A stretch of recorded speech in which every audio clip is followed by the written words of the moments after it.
Assalamualaikum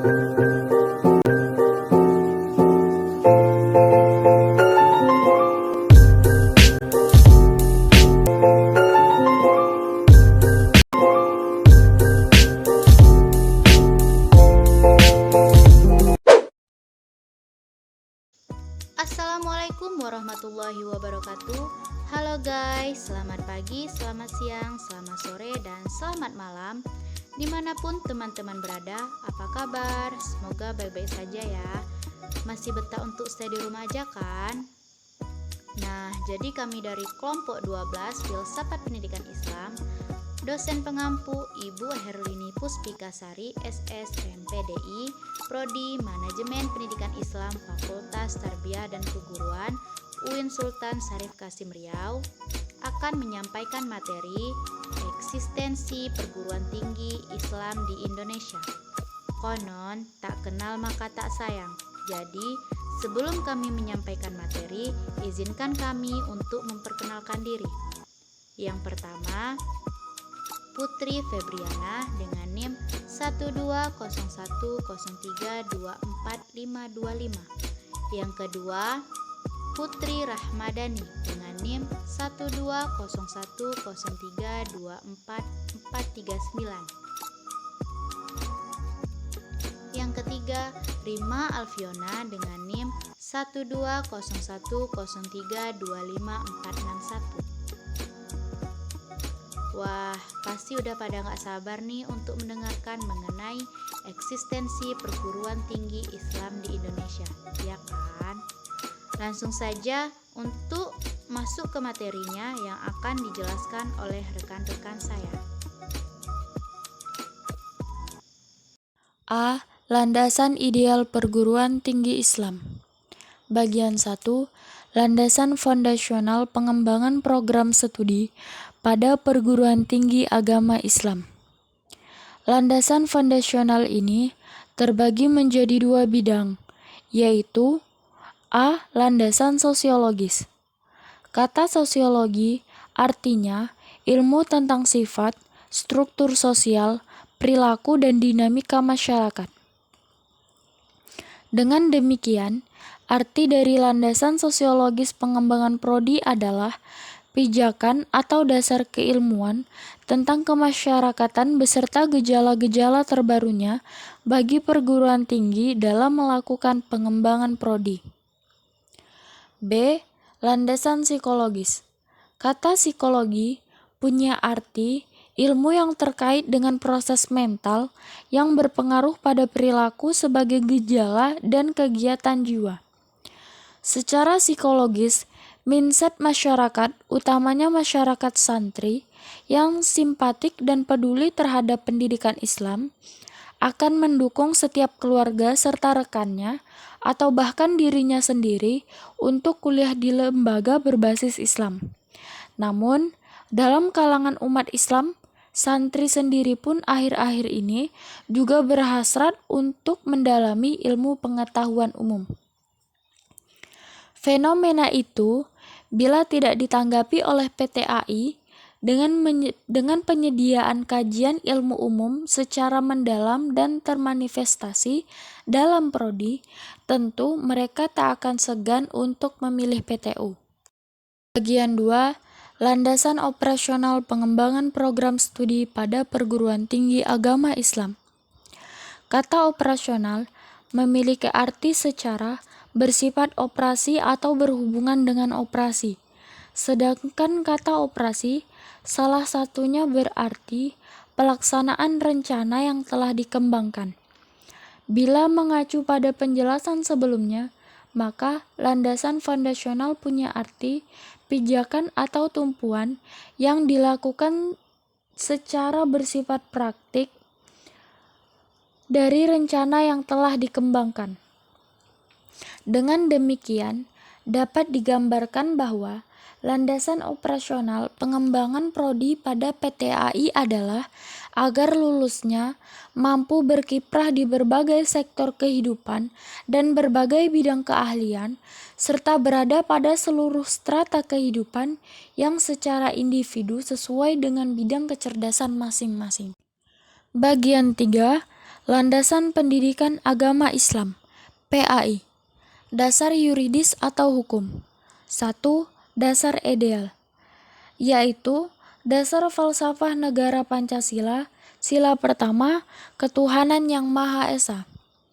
2. Dasar struktural atau konstitusional, yaitu UUD 45 bab 11 pasal 29 ayat 1 dan 2 yang berbunyi: 1. Negara berdasarkan atas ketuhanan yang Maha Esa.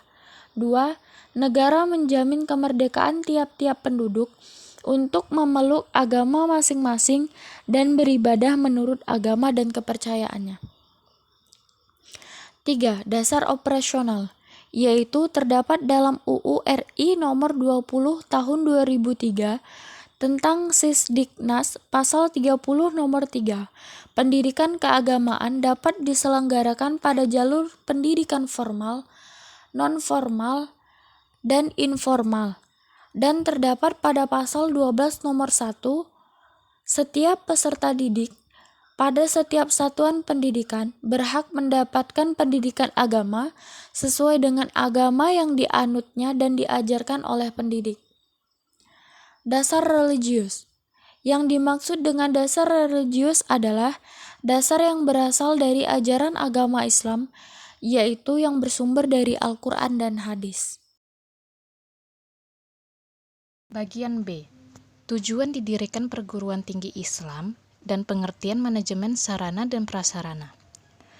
Tujuan didirikannya perguruan tinggi Islam adalah untuk adanya perguruan tinggi yang memberikan pelajaran dan pendidikan tinggi tentang ilmu-ilmu agama Islam dan ilmu-ilmu masyarakat agar menjadi pusat penyiaran agama dan memberikan pengaruh Islam di Indonesia. Perguruan tinggi Islam didirikan oleh Badan Wakaf dari Umat Islam yang kelengkapan organisasinya terdiri dari Badan Penyelenggara, Badan Pengawas, Senat Perguruan Tinggi, peraturan-peraturan tentang rencana-rencana pelajaran, lamanya pelajaran, tingkat pelajaran, ujian, dan sebagainya. 1. Pengertian sarana dan prasarana. Menurut Mulyasa, sarana pendidikan adalah peralatan dan perlengkapan yang secara langsung dipergunakan dan menunjang proses pendidikan, khususnya proses belajar mengajar seperti papan tulis, spidol, penghapus, alat tulis, buku, dan media pengajaran.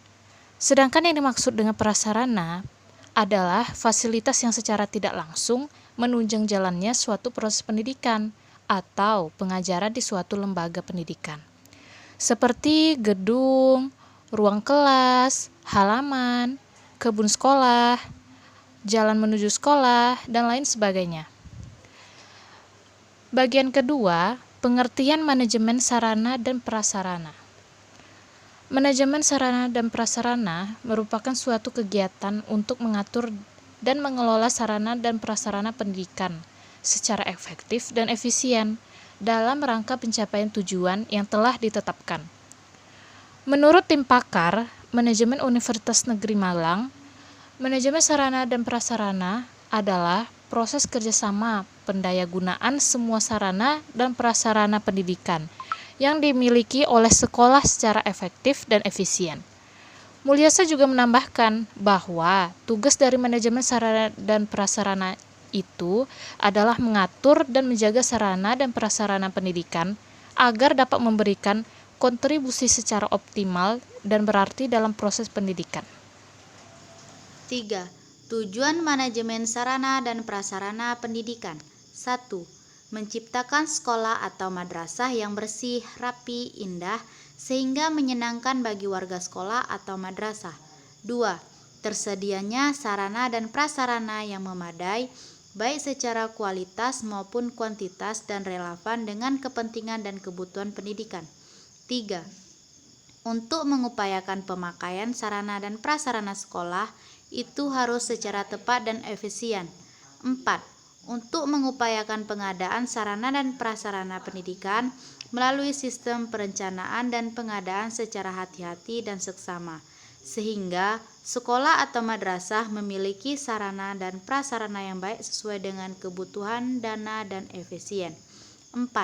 mengupayakan pemeliharaan sarana dan prasarana pendidikan secara teliti dan tepat, sehingga keberadaan sarana dan prasarana tersebut akan selalu dalam keadaan siap pakai ketika akan digunakan atau diperlukan.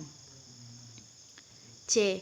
Ruang lingkup manajemen sarana dan prasarana, perencanaan, pengadaan, penyaluran, dan inventarisasi.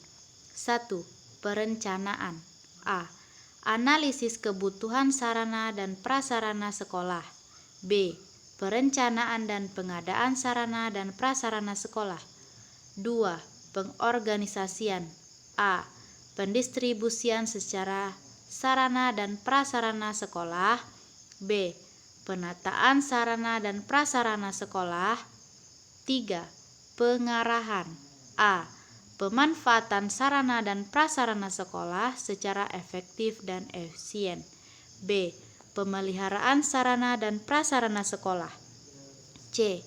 Inventarisasi sarana dan prasarana sekolah. D. Penghapusan sarana dan prasarana sekolah. 4. Pengawasan. A. Pemantauan kinerja penggunaan dan pemeliharaan sarana dan prasarana sekolah. B.